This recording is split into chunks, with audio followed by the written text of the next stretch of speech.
Boa tarde a todos. Dia 4/8, reunião do grupo Massa Mola, que vai ter a apresentação do Pedro. Se alguém tiver algum recado, alguma informação para passar, fica à vontade, se não, passo a palavra para o Pedro para iniciar o compartilhamento. Fale agora ou cale-se para sempre? Mais ou menos.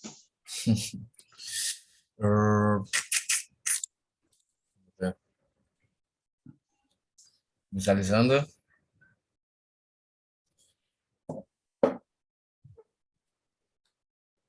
Minha tela tá on para vocês aí? Não está em modo de apresentação. Tá, fechou.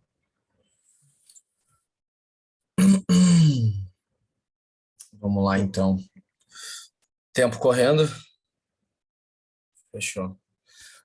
Então, meu nome é Pedro Henrique de Araújo e hoje eu vou estar apresentando o artigo do Cavanha, Legramandi, professor Tartaruga, Old Man Running, Mechanical Work and Elastic Bounce. Bom, sabe-se que existe uma redução de força em idosos, principalmente devido a uma diminuição da área seccional transversa do músculo e também a déficits na produção de força. E também, na caminhada, é visto que idosos demonstram um maior custo metabólico com o mesmo trabalho mecânico quando comparados a adultos. Então, esse aumento do custo metabólico, ele pode ser explicado pela presença de cocontrações, que são estratégias para aumento da estabilidade dinâmica frente a situações de instabilidade. Porém, o trabalho mecânico na corrida em idosos ainda não foi explorado. Sabe-se que existe, então, uma distinção mecânica entre a corrida e a caminhada, principalmente pela presença do ciclo de alongamento e encurtamento, e também por uma maior demanda mecânica na corrida, ou seja, os indivíduos têm demandas mecânicas maiores para desacelerar e acelerar o centro de massa durante o contato.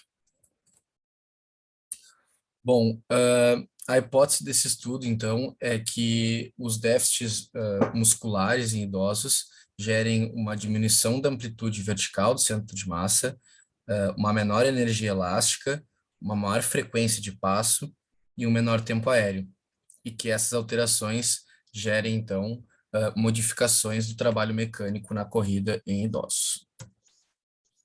Então, para testar essa hipótese, foi mensurado o trabalho mecânico externo e a frequência natural do sistema massa-mola em indivíduos adultos e idosos correndo no nível e em diferentes velocidades. Também foi calculado o trabalho interno e o trabalho total desses indivíduos, que é apresentado ao final ali da discussão. Bom, quanto aos métodos, participaram desse estudo os mesmos participantes do estudo de Cavanha 2006, então foram 8 idosos e 8 adultos.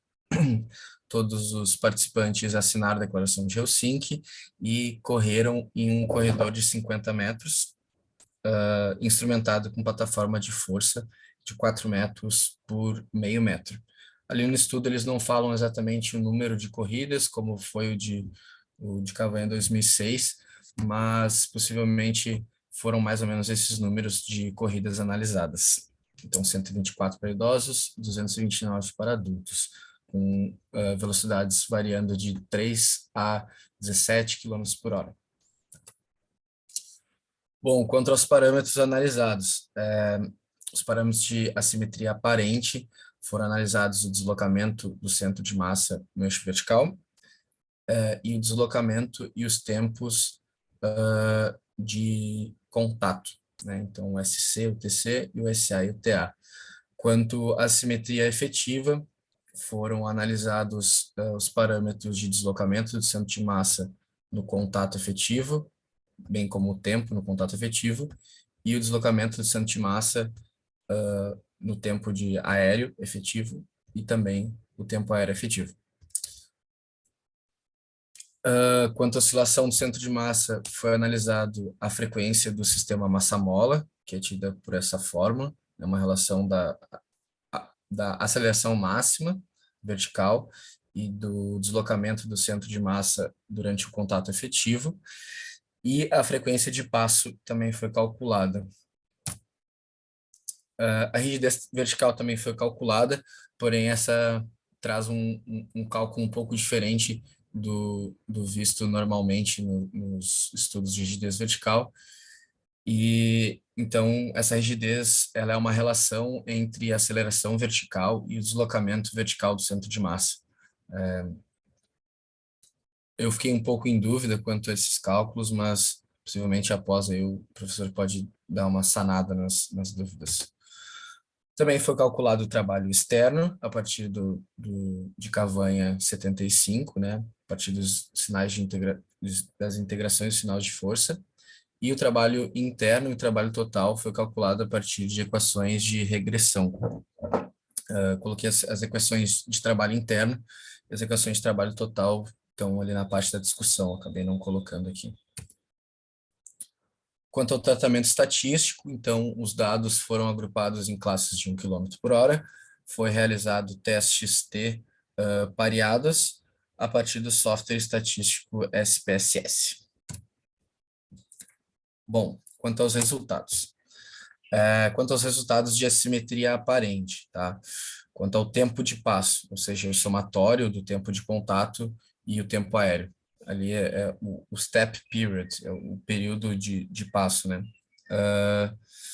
Então, esse tempo de passo, ele foi menor em idosos, principalmente devido a uma diminuição do tempo aéreo efetivo, né? Tendo em vista que o tempo de contato efetivo foi igual em adultos e idosos, mas um ponto importante é que a fração desse tempo de contato efetivo em relação ao tempo de passo, o ciclo de passo, né, ele foi maior em idosos do que nos adultos. Porém, o tempo de contato efetivo não teve diferenças. Quanto à simetria efetiva, então, em adultos foi possível observar o mesmo comportamento já observado na literatura, onde há uma simetria até um ponto, até uma velocidade de corrida, e após isso os valores de tempo de contato efetivo e tempo aéreo efetivo, eles têm uma simetria.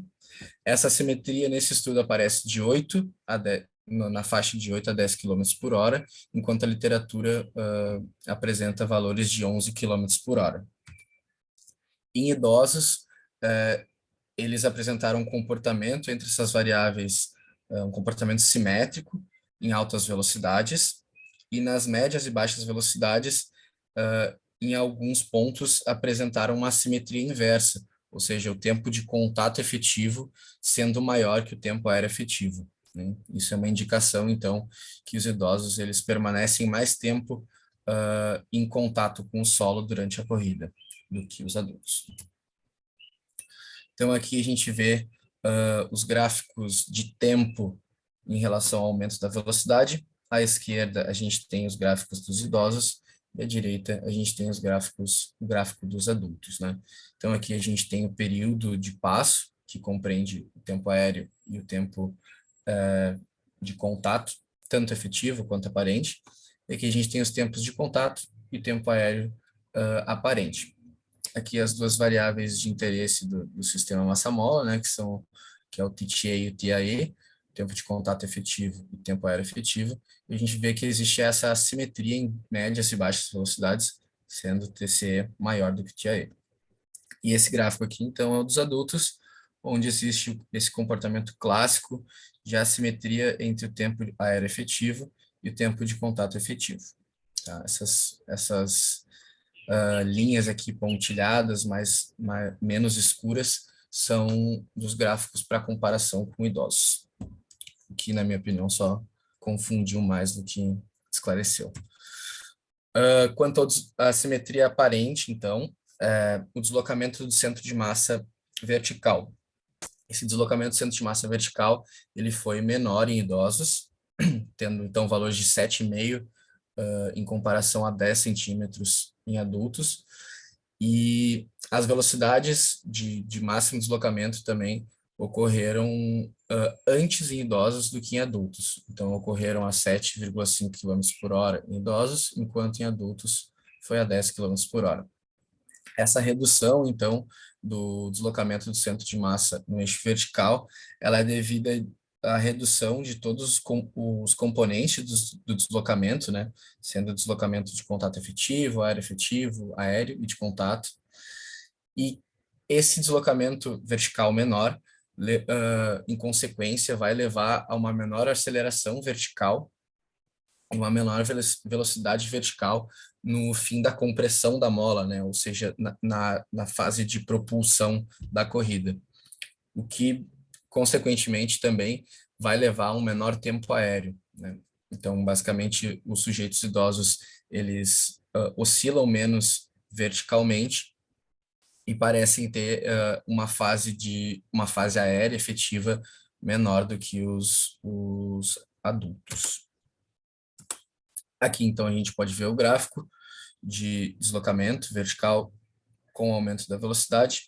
Então, a gente vê o comportamento de deslocamento aparente, né, deslocamento total menor e maior em adultos, enquanto as variáveis aqui de maior interesse são o deslocamento de contato efetivo e de aéreo efetivo. Então, eles decrescem com a velocidade e são comparavelmente menores do que de adultos. Bom, quanto à frequência do sistema e frequência de passo, tá? Frequência do sistema massa-mola. A frequência de passo, ela se mostra menor em idosos do que em adultos. Então, aqui a gente vê um gráfico à esquerda de idosos, gráfico à direita de adultos, gráfico de frequência por aumento de velocidade. E a relação entre essas duas velocidades? Os idosos têm essas velocidades, não, entre esses dois parâmetros, perdão. Os idosos têm frequências de passo e frequências do sistema massa-mola comparáveis, iguais, que a gente vê no gráfico da esquerda, enquanto os adultos têm frequências do sistema massa-mola maior do que a frequência de passo.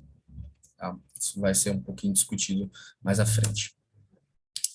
E quanto à rigidez vertical, não houve diferença entre os dois grupos, e essa rigidez ela tende a ter um comportamento constante até 10 km por hora, e após 10 km por hora, parece então haver um aumento linear desse parâmetro. E sobre o trabalho mecânico, como esperado, com o aumento da velocidade horizontal, o trabalho horizontal ele aumenta em ambos os grupos, então não havendo diferença. E o trabalho vertical, devido à oscilação menor do centro de massa, ele é menor em idosos, principalmente em altas velocidades. Tendo em vista, então, que o trabalho externo ele é composto tanto pelo componente horizontal quanto componente vertical, é esperado que esse valor, então, seja menor em idosos do que em adultos. E realmente foi visto isso. Bom, discussão. Parece, então, que a função muscular limitada, vista em idosos, gera uma menor amplitude do centro de massa, uma menor aceleração para cima e uma menor duração da fase aérea. E isso faz com que, então, haja uma menor contribuição elástica durante a corrida e que os idosos abordem, né, escolham um tipo de estratégia com uma maior frequência de passo, resultando num menor trabalho externo e num maior trabalho interno. Quanto à rigidez vertical, os achados da literatura eles são contraditórios quanto a esse parâmetro em idosos. Então, tem estudos que acham uma diminuição da rigidez miotendínea de quadríceps ou de tríceps sural, enquanto outros estudos acham um aumento da rigidez decorrente ao envelhecimento, né? E os autores, eles trazem e pontuam que a rigidez vertical, então, ela é um resultado de uma deformação de números e unidades miotendíneas, né? E ela depende primeiramente do nível de ativação muscular. E por isso, essa rigidez vertical ela não seria uma indicação de mecanismo elástico.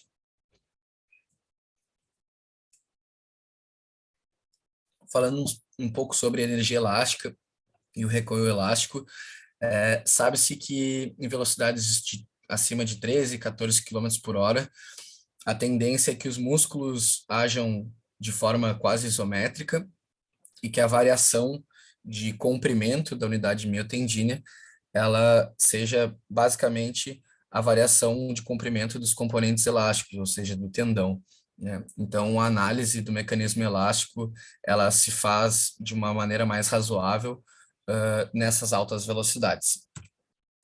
Então, os autores, eles trazem alguns cálculos a cada passo para os dois grupos, né? O cálculo de energia elástico é um pouco rude, assim, eu não sei se exatamente é correto, né? Mas eles fazem esse cálculo de energia elástica baseado em parâmetros de aceleração, de força e de rigidez e de deslocamento, e veem que idosos têm uma menor energia elástica do que adultos e que realizam menos trabalho externo a cada passo enquanto correm, né? Então, eles veem ali que idosos são 20% menos elásticos e, por este fato, possivelmente um maior trabalho mecânico esteja acontecendo e leve a um maior dispêndio energético de energia durante a corrida. Dispêndio energético de energia é bom. Quanto, então, à frequência do sistema, sabe-se que existe duas formas de determinação da frequência de passo durante a corrida, né? A primeira forma, ela ocorre em baixas velocidades, que é o ajuste da frequência do sistema massa-mola com a frequência de passo. Isso faz com que o tempo de contato seja igual ao tempo aéreo. E, enfim, essa é uma estratégia utilizada durante a corrida em baixas velocidades. E a segunda estratégia, utilizada em altas velocidades, é uma estratégia, como que eu posso dizer, ela é mais balística, né? Então, os indivíduos, eles minimizam a utilização de uma potência aeróbica em troca de um uso da potência anaeróbica durante a fase de propulsão, né? Então, basicamente, os sujeitos ficam menos tempo no solo e mais tempo no ar, né? Isso faz com que a frequência do sistema massa-mola seja maior que a frequência de passo e que haja essa simetria do tempo de contato e do tempo aéreo. Então, os idosos, eles apresentam um menor tempo aéreo, um aumento da frequência de passo e frequências de passo e frequência dos sistemas iguais. O que isso é o contrário de adultos, que apresentam um maior tempo de aéreo efetivo e uma frequência do sistema massa-mola maior que a frequência do passo. Parece, então, que os idosos, eles utilizam dessa primeira estratégia de acoplamento da frequência de passo e a frequência do sistema, por gerar uma menor força durante a fase positiva, né, da corrida, né, fase de propulsão. E os autores trazem ali alguns cálculos deste parâmetro, que é o Push Average Power, né, que seria, então, a potência média de empurrada, de propulsão, e esse valor ele é apresentado menor em idosos, cerca de 60% do valor de adultos. Como então esses sujeitos eles são menos balísticos, eles aplicam menos força durante a fase de propulsão, têm menores acelerações e menores velocidades, eles adotam uma estratégia de aumento do trabalho interno, por não ter um tempo aéreo efetivo adequado. E esse aumento progressivo do trabalho interno, ele é um grande responsável do aumento do trabalho total na corrida em idosos, né? E de acordo então com a teoria do Crane e do Taylor de custo de geração de força, o custo da corrida é basicamente o responsável do custo da corrida é basicamente o tempo de contato, né? Então, basicamente, o tempo de contato entre adultos e idosos foram iguais, porém, o tempo de contato efetivo, ele representa uma maior fração do tempo total de ciclo em idosos, né?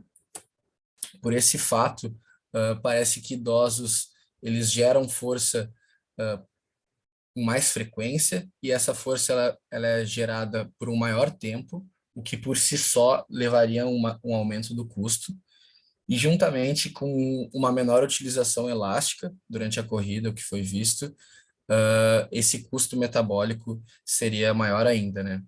E essas inferências, elas concordam com achados da literatura, que quanto maior a idade, ao longo do envelhecimento, o custo de corrida ele aumenta, né?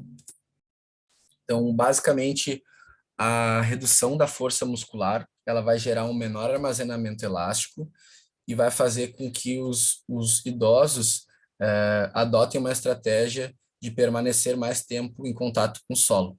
Isso é visto por uma menor aceleração vertical, um menor deslocamento vertical e um menor tempo aéreo efetivo. Esses parâmetros vão levar a um menor trabalho vertical e uma maior frequência de passo e um aumento do trabalho mecânico total. Esse aumento do trabalho mecânico total, junto com o menor armazenamento elástico, vão então levar a um aumento maior do dispêndio energético da corrida. Eu tenho algumas dúvidas, acho que são mais de cálculos ali, acho que o professor pode dar uma sanada nessas dúvidas. E é isso, galera. Obrigado. Alguma dúvida, esclarecimento? Estamos aí.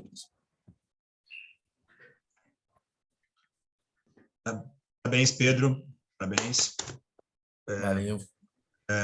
Uma ótima apresentação.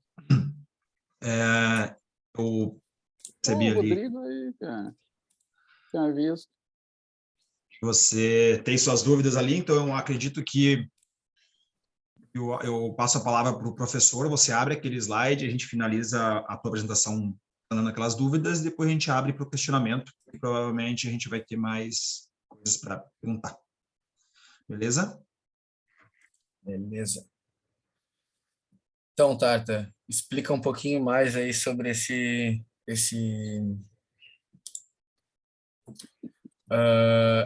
aceleração vertical igual a 1G, porque eu vi que essa aceleração vertical igual a 1G é basicamente o momento onde os tempos de contato e os tempos aéreos efetivos eles começam a ser assimétricos.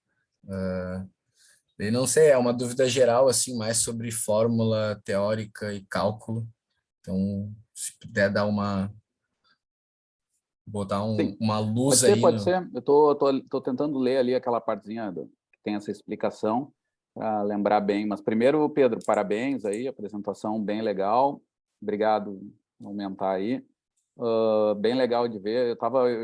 Comecei a rir aqui, porque eu comecei a pensar nas piadas que eu ia fazer, né? Tem aquela do motorista que eu sempre faço, que essa pergunta é tão fácil que eu vou deixar o pós-doutorando, o Rodrigo da Rosa, responder.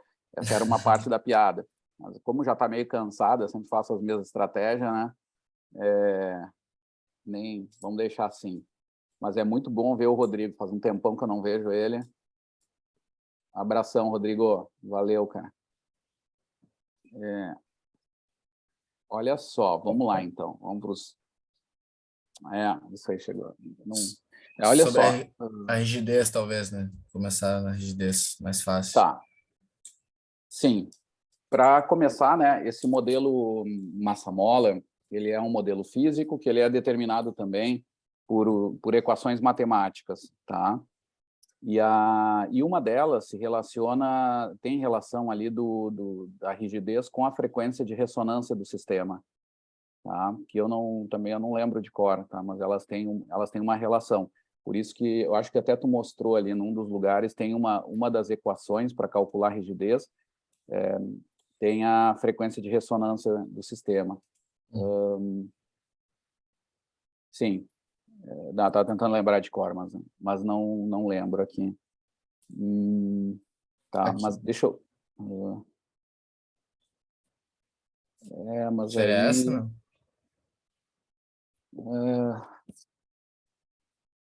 É que eu não estou vendo a rigidez ali. Sim, o 2π, isso aí está dentro. Isso aqui é uma forma de calcular a frequência do sistema massa-mola, que a gente faz de uma maneira simplificada, simplesmente da botando 1 rigidez. sobre 2 Titier, né? Isso aí é uma coisa, tá? Isso é a parte da frequência do sistema. Mas há uma correspondência com a rigidez, só que não está aí, e está próximo dessa equação, mas não é exatamente essa, tá? Mas vamos voltar lá, bota lá na frase de novo, deixa eu tentar entender ali o porquê que está 1G igual a... Eu não terminei de ler ali aquele slide que tu estava antes, que tu aumentou ali. Esse aí.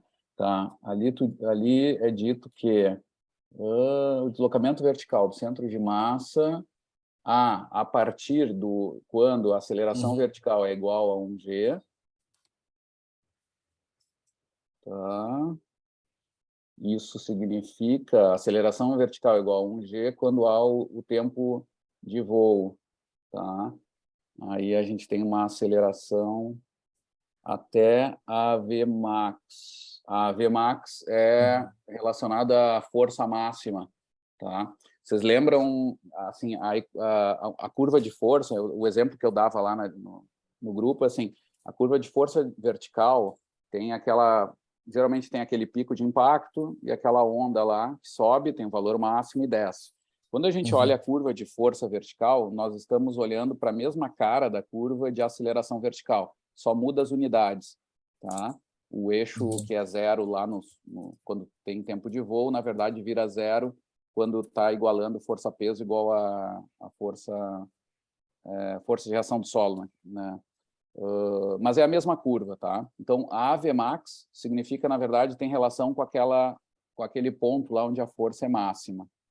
Então, vai desde uma fase 0 de aceleração, igual a 1G, que é quando tem a força é 0, que seria a situação de voo, tá? Até a Vmax. Isso aí é o que mesmo? Não lembro direito o que é isso. Isso aqui é cálculo da rigidez, né? Tá. E aí se pega uma fase dessa curva, é uma fase linear dessa relação de aceleração e deslocamento vertical, né? Tá? Que vai dar, se não estou enganado, vai dar a fase inicial do contato ali, desde o instante inicial até o pico ali que vai ter a fase linear dessa relação. Quando essa curva aqui ela é calculada como a Vmax por STE, né? Que é uma aceleração dividida por deslocamento, né? Quando se pega uma outra fase, a fase mais de... mas aqui é contato efetivo, né? Da oscilação. Isso aqui é toda a amplitude, né? Mas é numa fase dessa curva, porque na outra fase ela não é linear, que é a fase de propulsão. Isso aqui tem a ver com a fase mais da primeira metade do contato, digamos assim. Sim. Eles Onde essa calcularam relação... a rigidez na primeira metade do contato, é isso que eles quiseram falar. Isso, é isso aí. Sim. Tá, isso é a parte do... Então, o AV igual a 1G é só um critério para dizer que foi dali, né, desse ponto, que seria igual à fase de voo, um instante antes da gente botar o pé no solo, a aceleração vertical é igual a 1G, tá? Até a Vmax, que é o pico, que seria, por exemplo, o pico da relação da curva de força vertical, né? Mas, na verdade, é a aceleração, que é a mesma cara, então aquele valor máximo lá.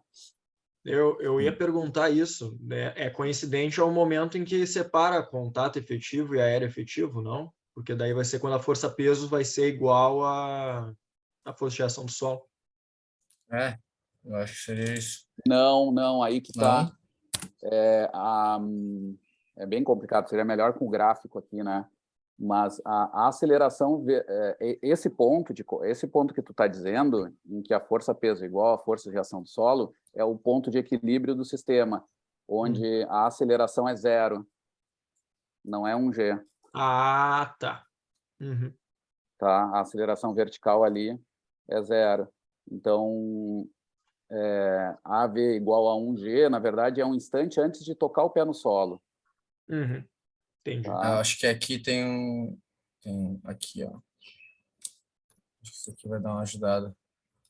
Isso Tem aqui uma é curva um estudo da UPUPO de salto. Ele tem a força, aceleração. Nós não estamos vendo, tá, Pedro? Não sei se tu tá. Não? Ah, Não, tem tá que só no tirar compartilhamento e botar. screen. Eu acho que é do Estudo da UPUPO. estudo de Cavanha 88, de repente. Ah, não, é essa. A gente já usou essa figura aí, mas isso aqui é outra coisa, é salto, né? Esse é salto, né? Mas enfim. No salto aqui tu tem aceleração e força, né? Então, ali a força de reação do solo é 0. Aí quando toca o pé no solo, primeiro, é que a gente não está vendo, né? Bota ali o mouse ali no ponto G. C? No F, G. G. Isso. Tá. Ali força tá 0, tocou o pé no solo, né? O que acontece? Um instante antes de tocar o pé no solo, até ali, aquele ponto, a aceleração ela é menos 9,81. É a aceleração gravitacional. Embaixo ali. Sim. G é menos 9,81. Por quê? Porque eu estou só sobre a aceleração, só a força gravitacional. Tá? Então, todo voo, minha aceleração é igual a 1G, ou menos 9,81. Então, é dali, é desse instante, seria o primeiro toque do pé no solo, isso é mais fácil dizer, até a força máxima. E aqui é uma outra situação. Na corrida tem aquele pico de impacto e depois a força máxima é mais em cima. É depois. Aqui não. Aqui é o primeiro impacto, o valor vai mais alto, né? Sim. Mas seria isso, até o valor máximo de aceleração, porque vocês viram a cara da força de reação do solo vertical é a mesma da aceleração, só muda as unidades. Tá? Isso que eu queria dizer. A curva de cima e de baixo são as mesmas com a cara, só muda as unidades, os valores ali. Tá? Sim, o valor de 1G seria quando o primeiro sinal de 0 para 1, no caso da Isso, seria então desse ponto aí, desse instante G, até o valor máximo da aceleração, que é o mesmo da força de reação. Eu só estava tentando falar em força de reação para lembrar, para vocês lembrarem da curva de força de reação vertical. É esse instante onde essa relação de aceleração e deslocamento é linear. Tá? Tem uns gráficos aí também na literatura que mostram como é que se dá essa rigidez ao longo de todo o contato, né? E ele tem uma fase linear e depois uma outra que é curvilínea, assim, né? Sim. E aí se pega só a fase linear, tá? Entendi. Que seria a aceleração vertical máxima ali, que é calculada, ela na verdade, é uma relação de força por deslocamento. E isso é uma medida de rigidez, né? Sim. Bem complicadinha essa. Tá, mas é isso. É a fase essa só linear. Dessa. É uma explicação para falar disso, né? Não, era esse negócio de 1G mesmo, as duas. Essa é a primeira parte, né? A outra relação é matemática. Eu não lembro mesmo. Não sei se o Rodrigo lembra isso de memória. Rodrigo, tu lembra de como a rigidez conversa com a frequência de ressonância? Eu não...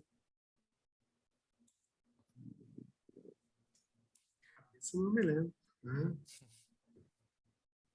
É um pouco loucura isso.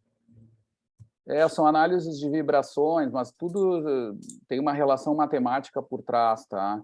Mas eu sei que elas estão intimamente ligadas, assim. Mas não é uma coisa simples, não. Mas eu acho que não tem nem relação com as principais desfechos também, né? Indo para um monte de outras coisas. Mas, Pedro, tu tinha duas dúvidas. Uma eu não consegui te resolver, dessa relação de frequência. Não, a dúvida, na real, era mais sobre esse 1G, no caso, né? Que daí ele usa como um fator determinante para isso. E era esse negócio também do 1G, do TTA, TIA e tal. O que é isso? Fauser running, né? Become symmetric.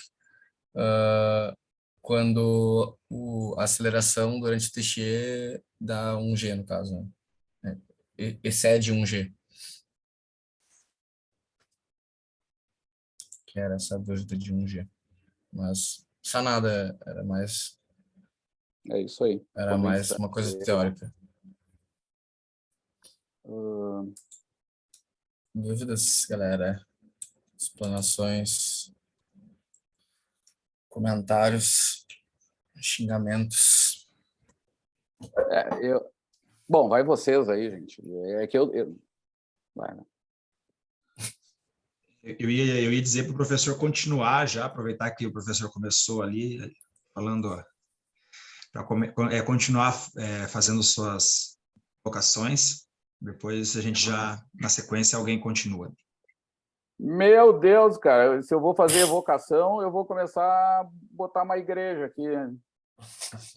O nego velho vai botar uma igreja. Ah, nós estamos gravando tudo isso, não posso ficar fazendo essas brincadeiras. Fazendo Vamos lá, bobagem. vamos fazer sério aqui o negócio. Gente, deixa eu liberar, tira o compartilhamento, Pedro, deixa eu botar aqui que eu achei o artigo, que talvez era o que o Edson estava dizendo, que é bem legal, é o Cavanha 88, não me engano, eu abri direto aqui, mas eu nem... Deixa eu primeiro compartilhar agora, já estou no meio da operação. E tem um gráfico aqui que era para ajudar, né? Aqui, ó. Não sei se vocês estão vendo. O que acontece? Esse gráfico também não ajuda muito. Mas só para mostrar para vocês aqui, ó, corrida do homem, tá? Esse gráfico aqui, ó, que eu estou passando o mouse, ele é a aceleração, tá? Por deslocamento, tá? E a inclinação dele é a rigidez, tá? A primeira derivada dele, só que aqui dá valores negativos, mas é sempre isso, é a inclinação dessa curva, tá? E é isso que eu dizia para vocês, tem uma fase que ela é linear, e depois essa curva, ela é um ciclo, tá? Porque isso é corrida, imaginem, ao longo do passo, essa energia, ela oscila e tem que voltar ao ponto inicial, digamos, tá? E de energia, ou qualquer parâmetro desse. E aí, mostra claramente, tem uma fase linear e tem outra que não é linear. A fase que não é linear, essa curvilínea, é essa fase, vamos chamar assim, de propulsão, tá? É a segunda metade. E a primeira metade é a fase da frenagem, a primeira metade. E é daqui que se calcula. Isso aqui, a maioria do pessoal nem sabe, calcula os negócios e é tudo estimativa em cima de estimativa, mas, na verdade, se compreende que a rigidez desse sistema ela vai estar exposta, ela vai estar aparecendo nessa fase linear. Tá? Isso aqui é algo que se usa também para análise de tecidos. Tá? A aula do Giambre e Jeremias, lá na disciplina do PPG, está mostrando isso também. Tá? Mas, voltando, então, essa inclinação aqui é a tal da rigidez, que é variação de aceleração vertical por variação de posição, que seria um deslocamento, né? Deslocamento do centro de massa. Tá? E aqui que está a questão, eu não sei se ajuda ou não, mas aqui a gente tem a curva de aceleração vertical, esse gráfico aqui, tá? Que realmente não é tão fácil de entender, porque o professor Cavanha, ao invés de facilitar a vida e botar o início dele no início do contato, que é aqui, ele botou no início em que a aceleração é 0. Tá? Mas se vocês pegarem essa perninha aqui, vamos fazer um exercício de imaginação, e grudarem aqui, vocês vão ver que essa curva de aceleração vertical tem a cara da curva de força de reação do solo vertical. Vocês entenderam? É essa patinha aqui, esse trecho aqui, vocês grudam aqui e botam para baixo aqui. Tá? Isso aqui é força de reação vertical. Que quando a gente usa lá a equação de Newton-Euler, que é o somatório das forças igual a massa vezes a aceleração, a gente vai ver que a relação da força vertical com a aceleração vertical, ela é dada só, tem um procedimento ali matemático, mas ela é toda constante. A cara da curva é a mesma. Por isso que a curva de aceleração vertical é exatamente igual à curva de força de reação do solo. Tá? Eu só estou trazendo com a força porque geralmente é aquilo que a gente mais conhece. Como vocês são todos biomecânicos experimentados em corrida, vocês vão lembrar bem que essa curva de força vertical é essa cara aqui. Tá? Que tem o 0 no ponto de equilíbrio, né? E o valor aqui embaixo seria esse aqui, a fase de voo, que é aqui onde o Cavanha vai dizer aqui, menos 9,81, ou 1G, né? É tudo isso aqui é a fase aérea. Tá? Menos 9, qualquer fase da fase de voo, né? Eu estou sobre uma aceleração vertical de menos 9,81, mesmo que eu esteja ascendente ou descendente. A aceleração gravitacional é sempre menos, a aceleração do centro de massa é menos 9,81, tá?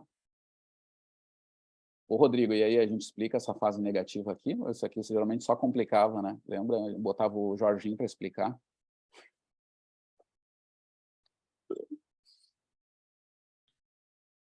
Eu acho que só o Cavanha explica. Que nem a gente. Mas olha só, pessoal, o que acontece? Quando eu estou no ar, estou na fase aérea, imaginem aquela fase aérea, fase de voo, nenhum contato do pé no solo, e a gente já lembra bem disso. A aceleração do centro de massa em qualquer parte da fase de voo é de menos 9,81, que eu vou arredondar para menos 10, tá? Metros por segundo ao quadrado. Menos 10 é a minha aceleração. Eu estou com menos 10, que é mais ou menos esse valor aqui. Quando eu toco o pé no solo, a gente chama isso de início da fase de frenagem. Tá? Início da fase de frenagem. Tá? Mas o que acontece aqui é uma aceleração vertical que passa de menos 10 para 0. Não é instantâneo, é muito rápido. Isso aqui é menos de 50 milissegundos, né? Isso aqui acontece muito rápido, é o tempo do segundo dividido em 30 partes, vamos botar assim, é muito rápido. Tá? Mas é uma fase, é essa fase aqui. Durante todo esse período aqui, de menos 10 a 0, minha aceleração é negativa ainda. É menos 9, menos 8, menos 7, menos 6, enfim, até 0. Né? Isso significa que qualquer instante aqui dessa fase, eu ainda estou acelerando para baixo. Na verdade, eu não estou frenando. Eu estou mudando a minha tendência de aceleração, mas eu ainda estou acelerando para baixo, até o ponto 0. Nesse ponto 0, e se eu estou acelerando para baixo, minha velocidade está aumentando, e é isso que está acontecendo aqui, a VV, ó, a velocidade vertical. Continua aumentando até o pico. Esse pico de velocidade vertical, na verdade é vale, né? Esse vale é um valor máximo de velocidade vertical, ele é exatamente, né, Pedro? Acontece num ponto de equilíbrio, que é aqui, quando a aceleração é 0. Aqui é o máximo de velocidade vertical. Esse é um ponto de equilíbrio do sistema massa-mola. E a gente analisa, inclusive, né, a velocidade vertical máxima. E a gente vai ver o quanto é diferente essa velocidade vertical. Vamos chamar a máxima aqui mínima com essa outra máxima aqui.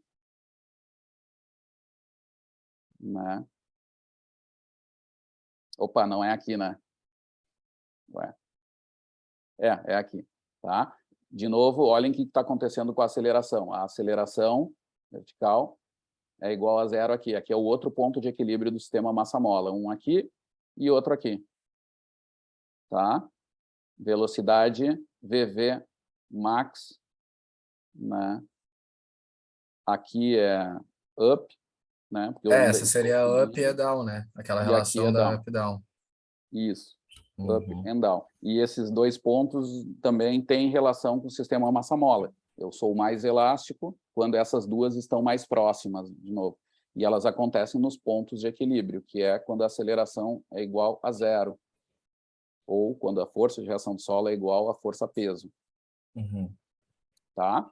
Tudo isso são os pontos de equilíbrio do sistema massa-mola, né? Que, claro, nesse artigo aqui, na real, a gente usa ele só para definir o tempo de contato efetivo do aéreo efetivo, né? Então, a gente tem aqui, né, desse ponto aqui até aqui, a gente tem o aéreo efetivo, que inclui até uma parte onde tem contato do pé no solo, mas é aéreo efetivo. Tá? E depois, daqui, do início da curva, né, porque esse fim aqui coincide com esse início aqui, né, daqui até o outro ponto de equilíbrio, eu tenho o contato efetivo, quando a força de reação do solo é acima da força-peso, ou a aceleração aqui está positiva. Tá? Esse daí é uma divisão do sistema massa-mola mais tradicional, né? E é uma assimetria importante, né, do sistema massa-mola. Que vamos lembrar dessa, tá? Então, isso aqui é o TCE, né? Tempo de contato efetivo, todo o período aqui, ó, TCE, e aqui é o TAE, tempo aéreo efetivo. Vamos olhar de novo a relação lá, bota lá, Pedro, comparte aí, fazer esse ping-pong. O Pedro já até cortou a câmera aí. Para qual? Botei de volta. O Tichete aí, tem, né? Os Tô gráficos. dizendo que tem, daqui a pouco nem tem. Mas tem. Esses gráficos. Aí. Né? Aqui tem uma assimetria super importante, né? Aqui, então, é o dado dos jovens, né? Bom, agora eu não estou mais com o mouse, né? Mas à direita, ali, colorido, eu tenho os dados do jovem, né? O TAE se mantém constante, né? Em todas as velocidades, e o TTE cai. Há uma assimetria, né? Com o idoso, tá sobreposto, mas dá para ver na curva aí que o Pedro está mostrando, né? À esquerda dá para ver direitinho, e os valores em cinza são do idoso, né? Eles não chegam a ter essa simetria nunca, assim, nas velocidades medidas, pelo menos. Há uma assimetria ali intermediária, mas ela não representa bem esse sistema massa-mola, tá? Isso aqui é uma inversão, inclusive, do padrão, né? O tempo de contato maior até do que o TAE.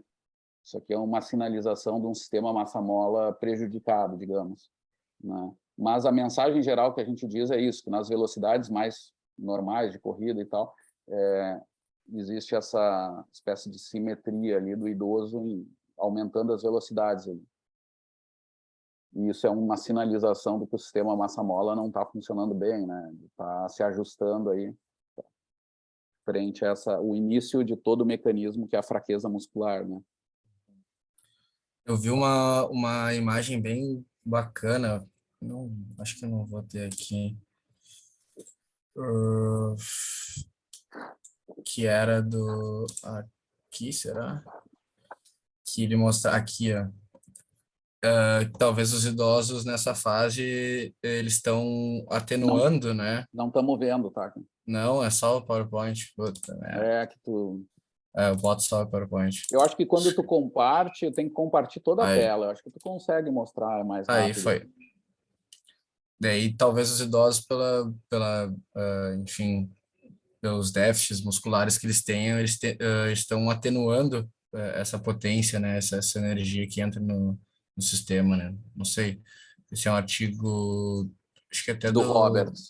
Do Roberts, Não, essa figura a gente usa um monte, assim, mas ali tem que cuidar um pouco, assim. Essa Power Attenuation que ele usa aqui é só para ele dizer situações onde a gente faz um desequilíbrio ali de energias, a gente só frena, tá? Então, isso aqui teria a ver com aterrissagem, por exemplo, ali dos testes de salto que tu fez ali, que, se não me engano, aquilo ali era contra-movimento, né? Acho que era. Tá? Então, tu está ali na fase da aterrissagem, ok, tu tens um Power Attenuation, é o que a gente faz no downhill, né? Aqui estão os exemplos. Então, desaceleração, aterrissagem, corrida em declive, né? Sim. O idoso é outra situação. O idoso faz a fase A, só que ele faz de modo muito prejudicado. É ainda a fase A, porque as energias se equilibram de novo, né? Só que esse potencial de armazenar no tendão e levar de novo para o organismo, para o centro de massa, é deteriorado mesmo, né? Sim. E aí não acontece bem. Até pode ter alguma relação, né? Mas mesmo nessas baixas velocidades, onde o músculo está atuando mais no deslocamento da unidade músculo-tendão, assim. Não, por exemplo, nas baixas velocidades... Tu entendeu o que eu disse? Que tem essa assimetria. Então, possivelmente, o músculo, a estrutura muscular ali, toda a questão neuromuscular, tá dissipando muita energia nessa fase, assim. Tipo, tá jogando essa energia contrátil fora, né? Por isso que eles poderiam estar passando mais tempo de contato efetivo. Não sei. Foi uma viagem que eu pensei, assim. Não, mas eu nem acho, não sei se está errado, é que está complicado mesmo, né? Esse assunto é complicado mesmo. Então, a gente só teria que dar uma pensada nisso, realmente, né? A fase, por exemplo, a fase de frenagem, ela tem que ser rápida, né? Nisso que tu falou. Só que tem uma coisa que chama atenção. Vocês viram que o tempo de contato efetivo do idoso não é diferente do jovem, né? Se tu pegar as duas curvas, assim, elas Elas meio que se sobrepõem, né? A diferença está todo no produto lá do TAE, né? Mas quando a gente vai olhar as partes, que aí não está nesse artigo, está no outro, né? Que é o T-push e o T-break, aí aparece a outra simetria ao contrário, né? Que mostra que músculos estão mais envolvidos. O Pedro está tentando dizer isso, né? Tem mais músculo envolvido com o idoso ali. E realmente isso vai ser demonstrado no outro artigo. Vai ter mais músculo, tá? E vai ter uma excêntrica, uma fase de frenagem maior. Tá? Sim. Só que tu viu ali uma analogia ali com a figura do Roberts que deve ser bem interessante, só que eu não pesquei por causa da minha lentidão de raciocínio. Sim. Não, dos músculos serem mais slack, assim, né? Tipo, mais... Eles não responderem a esse encurtamento, alongamento e encurtamento, assim, de forma eficiente, digamos assim, nessas baixas velocidades. Mas, enfim, isso é um devaneio que eu vi essa imagem agora, fui colocar ali uma parte de uma imagem e devaneei nisso. Mas, enfim... Não, pode ser, é outra interpretação, mas tem que lembrar disso, toda a mecânica muda, né? Os caras têm uma frequência de passada enorme, assim, do idoso, né? Ele voa bem menos, então tem um monte de ajuste ali que vai impactar também sobre esse sistema massa-mola, assim. Sim. Não é só o músculo agindo, né? Tem vários tem outros determinantes. Sim. Edson deve ter uma perguntinha, né? E esses idosos, Pedro, tinha, assim, por exemplo, o nível de atividade deles? Eles eram sedentários? Como é que é? Esses idosos, eles eram o mesmo de 2006, né? E nos dois artigos eles colocam que, se eu não me engano, dos 8 idosos, 2 eram mulheres, 6 eram homens, e desses 6 homens, 3 eram ativos e 3 eram inativos e tal. Daí ele até fala ali nos métodos que, eu não lembro exatamente, mas o nível de... deixa eu ler aqui certinho.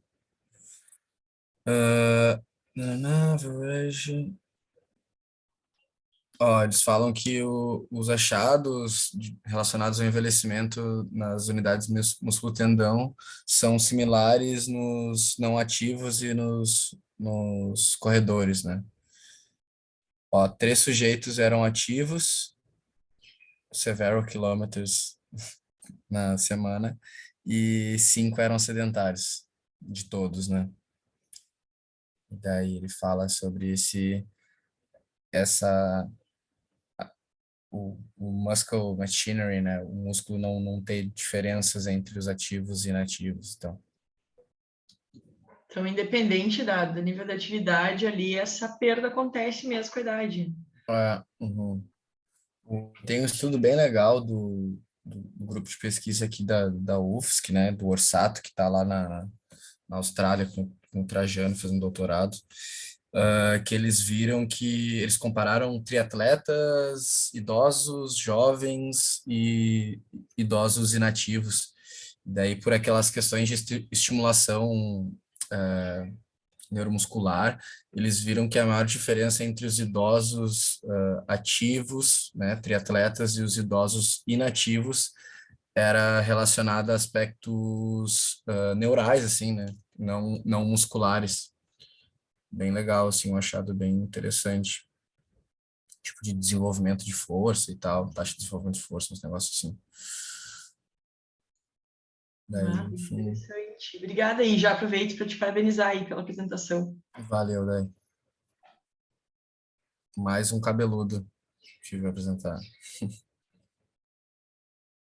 Mas é bom apresentar esses cabeludos, que daí a gente se força a estudar bastante, né? Aí um pouco mais. Pode ser, então, próximo. E outro... alguém está falando aí? Deixa eu, Edson. Tem uma voz... A minha internet tá bem ruim, na real. Tá baixinho, mas... Deixa eu aumentar o microfone. Eu vou tentar fazer aqui. Melhorou, agora tá clarinho agora. Tá. É que tá meio oscilando aqui, a região é meio estranho. Nos Alpes paulistas. Alpes Paulistas. Parabéns, Pedro, pela apresentação. Muito, muito legal esse artigo e difícil também ao mesmo tempo. A minha dúvida é sobre a frequência do sistema e a frequência de passo, tá? Então, assim, chegou a falar ali que, então, nas menores velocidades, nas mais baixas, tem um ajuste, que seria interessante, então, a frequência do sistema ser próxima à frequência de passo, e que depois, nas altas velocidades, a gente tem uma diferenciação, né? A gente tem uma diferença ali, uma simetria, enfim, entre essas duas variáveis. E, enfim, daí eu tava pensando nisso, né? Tipo, o idoso, ele se aproxima, ele tem esses valores próximos em todas as velocidades analisadas ali. E o jovem tem essa diferença. Eu até cheguei a ver o artigo do Rodrigo e também realmente tem essa diferença, né? Entre a frequência de passo e do sistema. E eu tenho que dar uma olhada ali também, ver se tem entre os diferentes níveis ali. Mas eu queria saber, enfim, tentar pensar junto nessa explicação, né? Do porquê que tem essa diferença nas altas velocidades ali. Chegou a falar, mas acho que é legal a gente pensar nisso e, de repente, o professor complementar. Então, Sim. é isso. Valeu, Edson.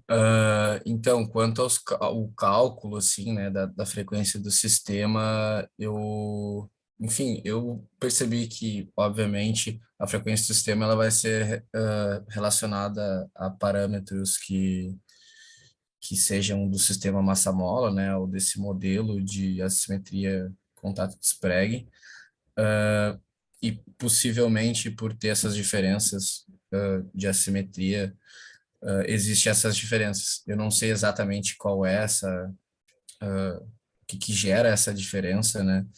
Qual que é o desfecho dessa diferença da frequência do sistema massa-mola. Daí, enfim, como um bom iniciação científica, eu vou jogar para o professor, porque eu não sei responder por inteiro. E acho que até é um ponto bem importante, né? Eles não falam muito dessa frequência do sistema e frequência de passo. Eu acho que parece ser um parâmetro bem importante, assim, né? Então, professor, por favor. Bene. Deixa eu ver aqui, eu tô com o artigo de 91. Bom, mas compartilha aí, deixa eu botar o meu, a gente começar. Tá. Opa, reação não. Enquanto o professor procura ali, só a única Vai lá. uma pegadinha ali só nas velocidades, né? Que as velocidades mais baixas são velocidades que não são velocidades que a gente corre normalmente, né? E daí acaba que a gente... Eu sei que o Edson falou correto nas velocidades mais baixas, mas não são velocidades baixas de corrida, né? Já são velocidades de caminhada. Então, essa energia eu acho que acaba confundindo o nosso entendimento, sabe? Não o cálculo do Cavanha ali, mas nosso entendimento das energias. Porque até o Edson abriu o meu artigo ali, ele falou, e daí tu vê, tem a velocidade mais baixa, no meu é 8 km por hora. E eu acho que o do Cavanha ali é 5, não me lembro de cabeça. Por aí, 3, 4, É bem baixo. É uma velocidade que não é o normal correr, né? Talvez isso confunda um pouco o nosso pensamento de velocidade baixa, mas só para esclarecer isso, deixar o Tata... Boa. Rodrigo, já aproveitando para esclarecer coisa, ô Pedro, tu falou que não teve coleta de idoso nesse estudo, que pegou de outro lugar, mas não é, tá? 2006 não se usa idoso. A gente coletou, eu senti na pele, porque eu coletei todos os idosos, e o que a gente usou foi os dados dos jovens e adicionamos mais 1 ou 2, tá? Até se tem essa informação, depois me conta, porque depois eu fiquei, putz, será que a gente botou isso, né, cara? Da onde? Eu coletei todo. Aí, não, eu não vi, tá? Eu olhei ali. Se tu achou depois tu até me fala. Mas o que a gente fez foi coletar todos os idosos, né, para esse estudo, e adicionamos 2 jovens, e o resto pegamos de 2006 mesmo, dos jovens. Não, o 2006, ele é o com idosos já, né? Ou qualquer outro com idosos? O 2006, não. 2006 é o Landing Take-Off Asymmetries. Sim. tá? Esse só tem adulto ali, né? Entendeu? Sim, é só adulto. Não, jovens adultos, vamos chamar. Mas teve outro com idoso também, se não me engano, né? Mas antes 2000 não. e alguma Antes coisa assim. não. Enfim. Tá? E aí teve outro, depois desse aqui, saiu aquele do Jab, né? Foi que é esse mesmo estudo aqui, na verdade. Sim, que é com a mesma amostra, né? Isso. Eles pegaram a mesma e aí sim, pode ser o Salami contrário. Science. Fizeram 2 estudos com... Fizeram isso aí. E o autor estava bem brabo, o principal, o professor Cavanha, estava bem chateado. Tava muito, que o próprio editor mandou dividir em 2, né? Bom, bastante informação. Mas olha só, gente, vamos pegar, porque essa é a parte mais complicada. Teve uma hora que eu estava para falar um negócio para vocês e meio que parei. O Edson foi que botou na berlinda o assunto, né? Então, a culpa é do Edson. Tá? Uma das coisas mais complicadas desse artigo, que eu acho que é uma das ideias do Cavanha menos explorada, é sobre os limites aeróbicos e anaeróbicos da geração de potência mecânica. Tá? Eu estou tentando dar uma tradução assim do negócio. O Cavanha vai propor lá em 91 e o Edson começou a explicar o negócio e realmente aqui no parágrafo ele começa a falar assim os fatores que determinam frequência de passada em dada velocidade. Então ele mostra essa coisa que o Rodrigo falou, que são velocidades muito baixas, geralmente não se usa para corrida ou até pega um pouquinho ali 8, 9 km por hora, mas tá, que é a primeira estratégia, velocidades muito baixas, tá aqui, ó, vou até pegar aqui. É sintonizar a frequência, né, ajustar a frequência de passada, frequência de passo mesmo, real, né, junto à frequência natural do sistema, tá? A frequência do sistema massa-mola.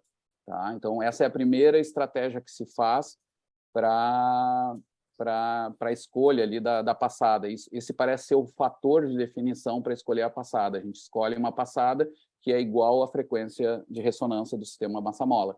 Tá?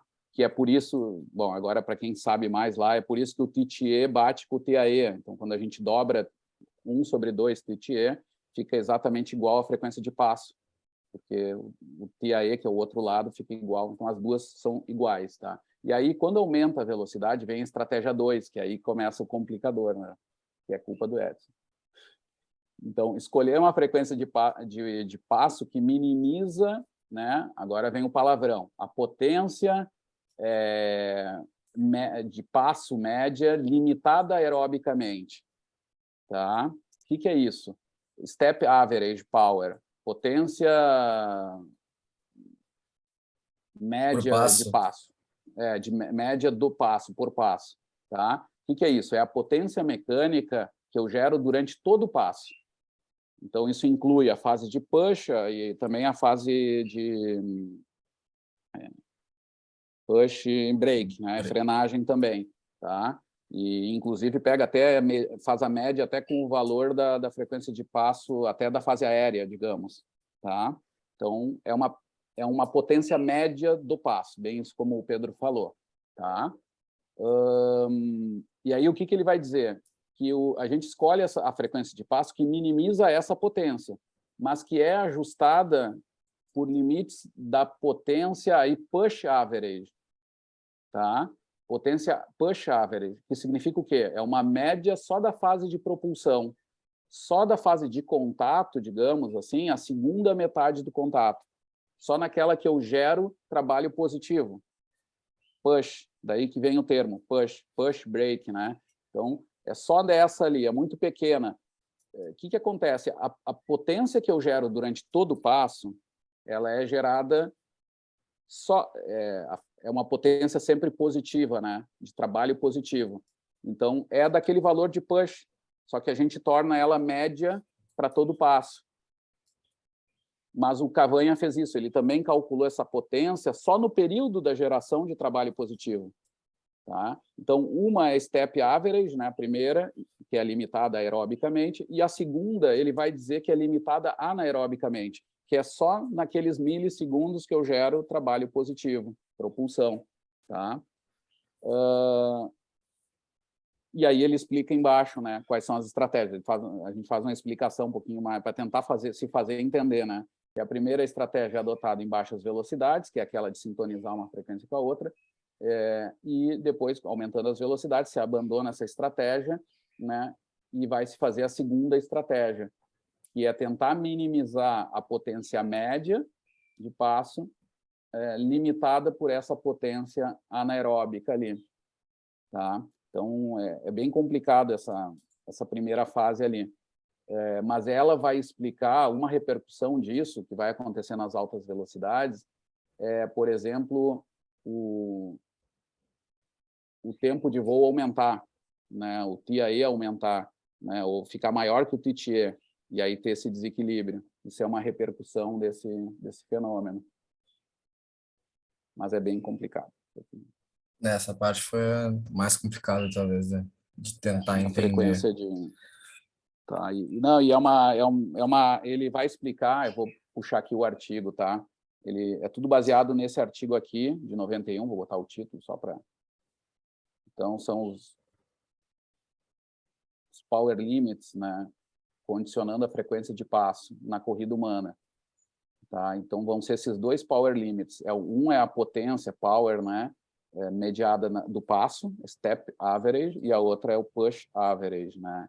E aí ele tem uma figura aqui que eu me lembro que com a Gabi a gente tentou entender uns anos depois, e também fica muita dúvida ainda, e eu acho que até o Cavanha tentou explicar para ela quando ela foi visitar ele lá, depois do mestrado dela, que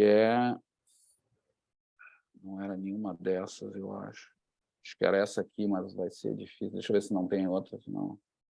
Meu Deus. Tem muita figura, meu Deus. Eu nem sei qual é, gente. Mas eu acho que é aquela ali que tem as frequências, né? Push e step, né? Mas é muito complicado. Conforme vai aumentando a frequência de passo, que é essa linha aqui, ela vai se aproximar da frequência push, né? E vai estar limitada por esse fim. Aí tem acho que eu vou voltar para a figura lá para ver se eu tiro alguma mensagem que a gente consiga entender. Em outras palavras, vamos ver, a corrida com longos passos é uma estratégia conveniente para adotar para diminuir a requisição de consumo de oxigênio,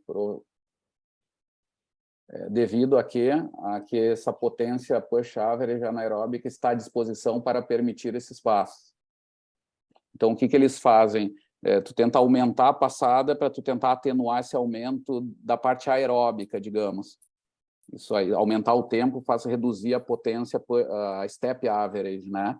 Mas tu só consegue isso porque tu tens uma parte anaeróbica que permite fazer essa produção de força rápida ali na propulsão. A cada propulsão tu gera uma via anaeróbica ali, diz ele. E é isso que eu sempre fiquei em dúvida, como é que isso é anaeróbico, né?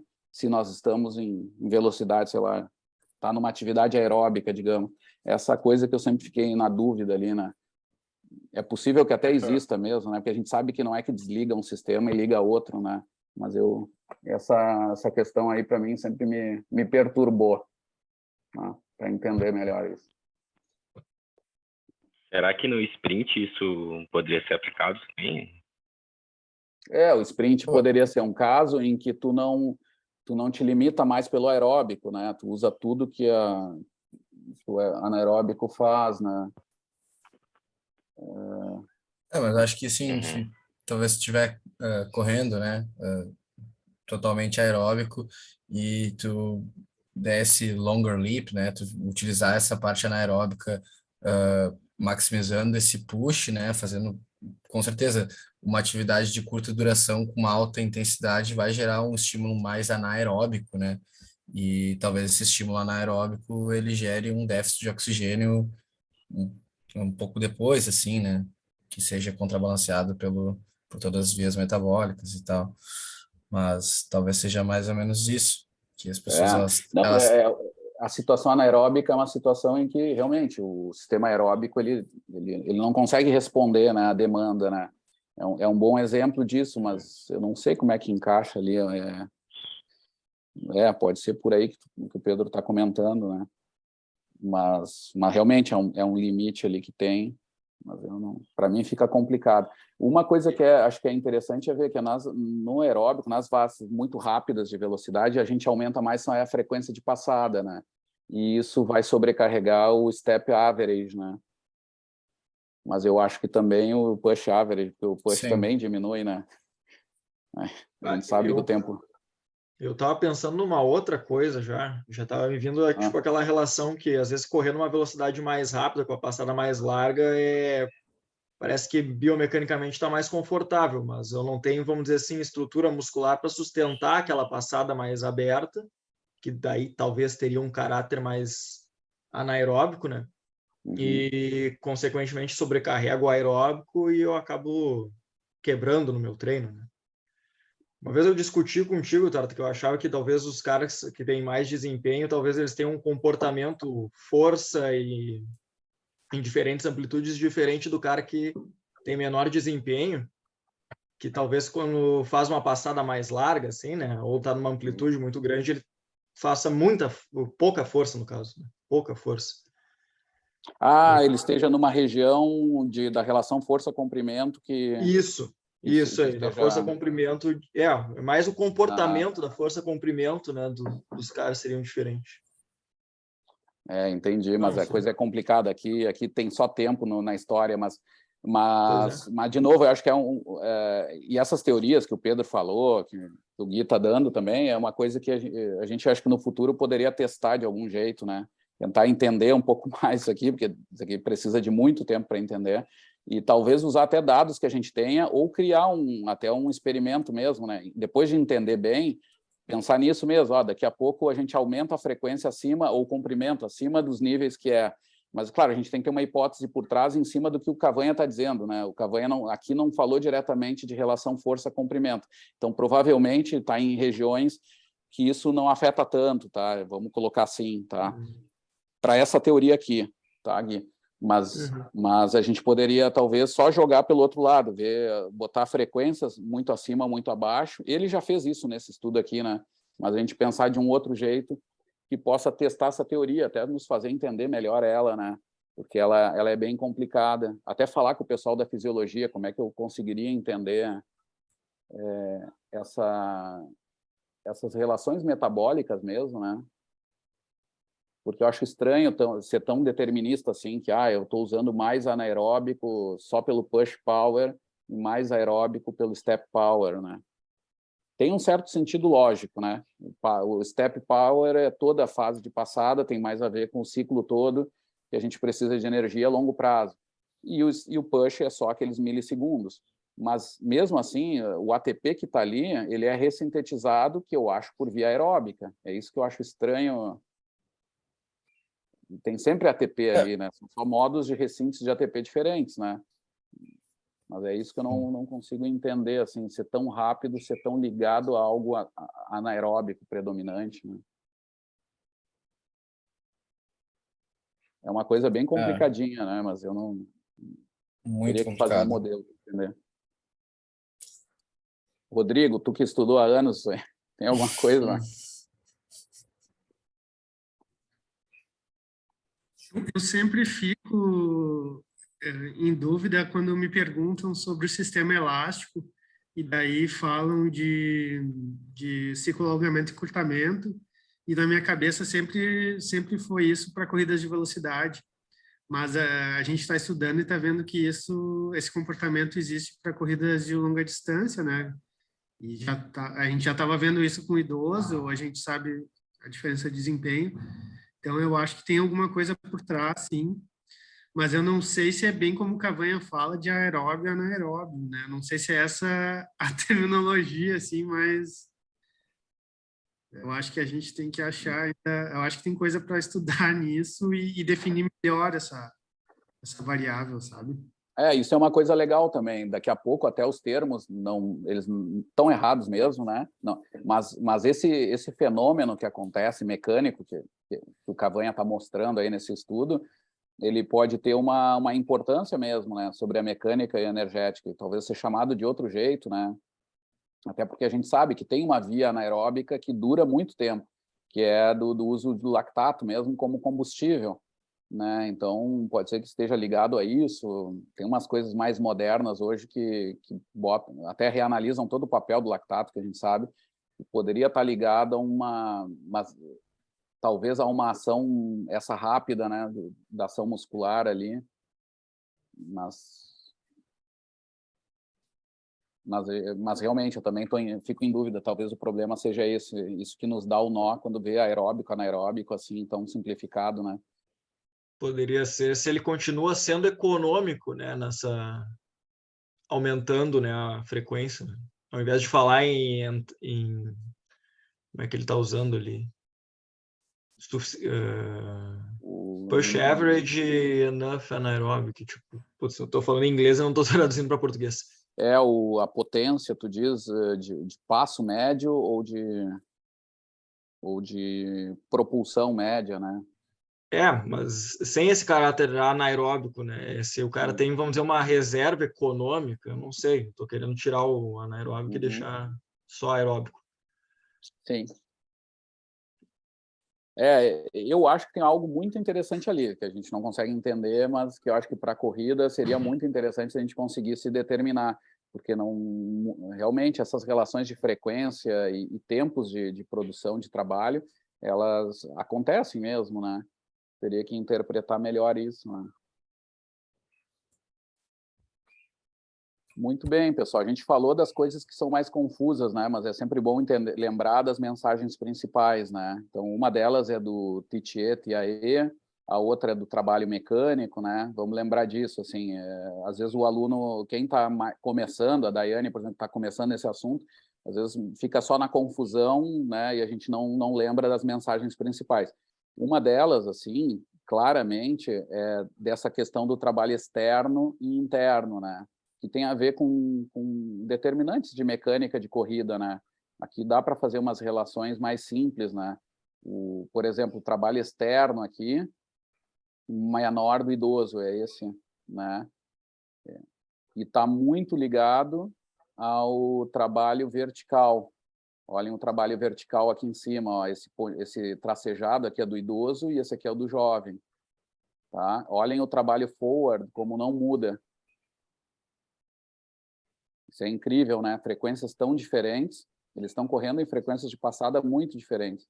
Mas o trabalho forward, ele é sempre mais resistente aos modelos experimentais que a gente faz, sabe? Isso aí apareceu já para outras coisas. Eu acho que até para frequências de passada diferentes mesmo, eu acho que também tinha esse comportamento de manutenção. Mas o vertical acaba respondendo bastante, né, às alterações. Acho que no estudo do Rodrigo, né, Rodrigo? Eu acho que o trabalho vertical também muda bastante, né? Não é que muda bastante, mas ele é o causador de diferenças, né? Não estou lembrado agora de memória, mas acho que sim, né? Isso pode ser até do modelo que a gente usa, né? Porque a constante que a gente usa de trabalho para cálculo de trabalho forward é a velocidade vertical, né? A velocidade horizontal, né? A gente assume que não muda, né? Enquanto a constante de vertical ela muda, né? Ou estou enganado? Não entendi isso de constante. Não, para integrar. O que a gente está dizendo é que é constante, assim, não está variando, né? Trabalho forward não varia, embora frequências tão diferentes, né? Entende? É uma coisa meio estranha, né? Por metro percorrido, isso aqui é tudo sempre por metro, né? Tu tens mais frenagem e aceleração, e eu esperaria, parece meio óbvio, né? Mas eu esperaria que mudasse essa forward, mas não muda, né? Isso já aconteceu em outras situações. Mas aí tu me falou de uma constante, eu não entendi isso aí. Não é um constante, eu digo o modo que a gente calcula, né? A gente tem que adicionar uma constante para conseguir integrar os sinais, né? Eu não me lembro exatamente. E a constante para força vertical, para força forward é a velocidade, né? Vertical, eu acho, se eu não me engano. Sim. Entendeu? Não, E isso pode induzir. A constante é a velocidade, E isso pode induzir a esse comportamento não modificado, né? Porque a gente assume que a velocidade ela é sempre igual, né? Não, mas é que tá, é uma constante que é verdadeira, né? A velocidade é constante mesmo. Eu entendi o que tu está dizendo. Entendeu, isso é né? realmente porque... Não, é quando a gente integra o sinal, né, gente, a gente tem que botar uma constante ali da integração da aceleração para velocidade, né? E aí a gente tem que considerar que há uma constante que é da velocidade vertical média, a velocidade média de corrida. É essa constante que o Pedro está falando, Isso. é bem lembrado. Né? Mas ele está trazendo isso como uma possível causa. Isso é muito estranho, porque isso aqui é física dinâmica, isso aqui é física básica, assim. Para calcular o trabalho mesmo, precisa considerar essa constante, senão os valores vão ficar carregando um trabalho que não existe, digamos, né? Por isso que tem que se adicionar na integração, né? Tá? Isso é estranho, precisa mesmo, né?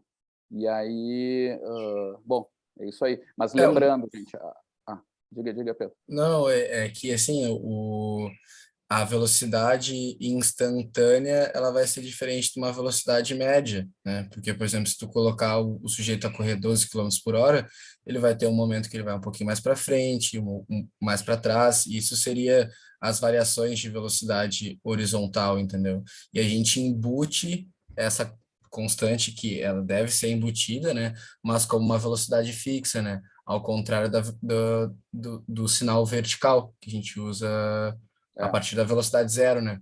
Então, Não, eu a minha entendi o que fala tu seria quis nesse dizer, né? sentido, né? Não, e é verdade mesmo. Tem erro, especialmente quando a gente faz na plataforma de força. Na esteira é menor, mas também tem, né? A gente nunca tem uma passada exatamente constante, assim, exata. Sempre tem um grau de erro que a gente assume, né? Tá bom. Só que a questão aqui é que isso não vai estar explicando, porque é um erro que não é sistemático, é um erro que é sempre médio, entendeu? Não dá para acreditar que todos os passos os caras aceleraram, porque não é o que acontece mesmo. Às vezes a gente desacelera um pouquinho, às vezes a gente acelera. Então, esses probleminhas assim dessa derivação não explicaria todos esses fatores aqui, né? Não, certamente não. O problema está em outro lado, assim. E até é uma coisa legal de testar, tá? Mas não seria, tá?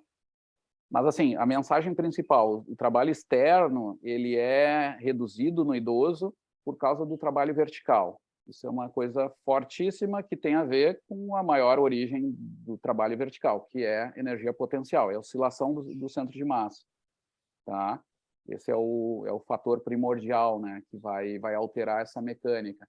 Mas tem uma compensação, né, que aparece nas velocidades, de novo, como o Rodrigo disse, nas velocidades de corrida, vamos sintetizar assim, né, Rodrigo? Que está aqui, ó, a velocidade... Então, aqui não altera tanto, mas são velocidades estranhas, né? Mas nas velocidades de corrida normais, a gente tem esse trabalho interno sendo compensado, o idoso vai produzir mais trabalho interno, né? E isso vai estar muito ligado a uma frequência de passada alta. O idoso tem um comprimento baixo, que vai afetar lá a oscilação vertical, e, por outro lado, tem a frequência alta, né, do idoso, que vai implicar num trabalho interno maior. Isso é uma mensagem prática que a gente gosta lá com o Rodrigo, há anos a gente fica sempre pensando como é que a gente traduz para coisa prática de corrida, de idoso. É essa, né? Essa é uma muito forte, né? Uma dúvida que a gente tinha, que a gente tentou testar de certa forma com o mestrado do Jorginho, era se o efeito de um treino de força poderia alterar dessa forma. E a gente viu que é pouca coisa, assim. Parece alterar alguma coisa, mas não num grau tão grande, assim como o do idoso. Tá, isso é uma... Falar nisso, né, Rodrigo? Eu tava falando com o Jorginho hoje. Figuraça. Até deixa eu comentar, ele ganhou um laboratório, vai ficar registrado. O que acontece? Tinha um laboratório, um sistema BTS com 8 câmeras, eletromiografia e mais várias coisas lá, e os caras estavam sem usar. E aí o Jorginho disse, não, mas tá sem usar, eu uso. Os caras, então pega. Papo assim, sabe? Ele ficou quieto, fez como se não fosse nada, né? Blefou, assim, como diz, tudo bem, então tá, eu vou fazer esse favor para vocês, vou assumir esse laboratório. Isso na particular que ele está dando aula? Não. Tudo lá onde ele tem onde ele tem a bolsa de pós-doutorando. Sempre lá no mesmo laboratório do Cavallari. Ele já tinha acesso a um laboratório completo, né? Com plataforma de força, etc. Sistema, tudo. Lá embaixo, né? E que era do Crena, que eu conheci esse cara e tal. E aí tinha esse outro laboratório lá que o pessoal da Neuro usa, assim, que é em cima, é no segundo andar, que estava sendo pouquíssimo usado e o Jorginho nem tinha se dado conta que estava, uma coisa assim, não sabia dos detalhes. Aí foi conversando e o pessoal disse, não, nós não estamos usando faz anos. Aí o Jorginho, se quiser eu pego. Aí ele, não, então tá, ufa, já resolveu. E ele ficou quieto. Os caras estão dando laboratório lá, que coisa. E a cara dele dizendo, não, se quiser, então eu começo a organizar aqui, eu faço o negócio. E a cara dele, como quem diz, ganhei de presente. Meu Deus. Essas coisas da Europa que a gente não consegue explicar, né? Então, está bem contente, assim. Então, tem mais dinheiro, né? Setup aí, né? É dinheiro. Exatamente. Dinheiro para pesquisa. Mas tá, gente, essa era a mensagem que eu queria deixar ali também, para a gente não ficar só na confusão, que às vezes o aluno fica nisso, né? A gente fica, eu falo, eu sou muito, quem trabalha comigo sabe, que eu gosto de chegar no meu limite mesmo, de vocês também e no meu, né? E o aluno mais novo geralmente tem isso ele leva isso como um sinal de fraqueza ou insegurança e tal, né?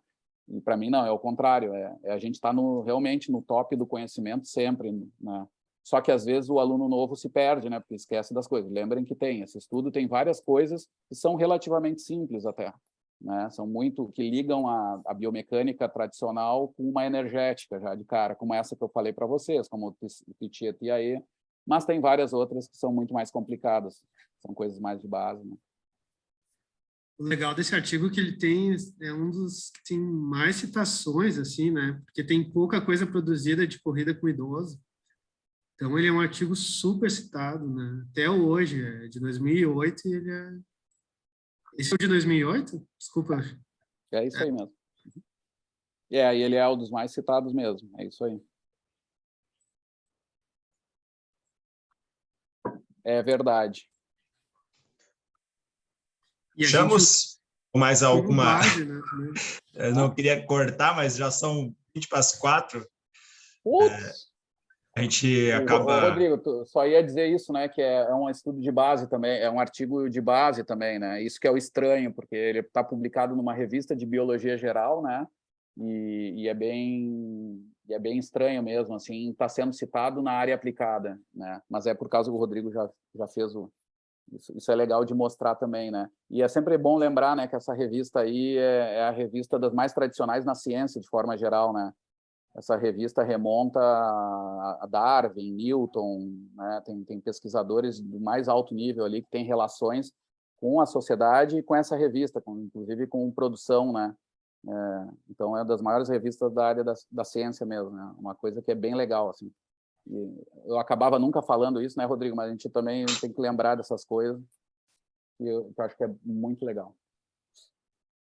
Feito, Edilson, termina aí, cara, fecha aí. Não, eu cortei o Rodrigo, desculpa, Rodrigo. Se você for fazer algum comentário, fica à vontade. Tudo bem. Eu achei que ele tinha acabado de falar, mas eu queria dizer de que... furão aqui está atrapalhando, sabe? Não, imagina. Eu também, então, todo mundo. Se vocês tiverem mais alguma colocação, alguma informação ou alguma dúvida, fiquem à vontade, pode perguntar aí. Eu sei que eu acredito que eu, pelo menos, estou tranquilo quanto ao horário, mas não sei como é que está o Pedro e nem o Edson frente a isso, mas, enfim, fiquem à vontade. Nada, coordenador, toca aí, cara. Só que a gente vai tudo na boa, assim. Se o cara entra de carrinho, a gente só toca a bola para o lado, mas não dá outro, entendeu? O negócio é esse. Nada, cara. Parabéns pela condução aí. Feito, Carreto. Não, imagina. Então, eu acho que é isso, né, galera? A gente encerra a reunião. Parabéns, Pedro, pela apresentação. Parabéns a todos pelas colaborações e pela discussão que foi gerada. Acho que ela agrega muito valor ao nosso conhecimento, principalmente... eu acho que, para mim, adiciona muito. Sou novo no grupo e todos esses comentários, inclusive até as brincadeiras, elas acabam agregando alguma coisa, algum valor. De maneira geral, é isso. Eu vou parar a gravação. Se alguém tiver algum comentário pós-gravação, fica à vontade também.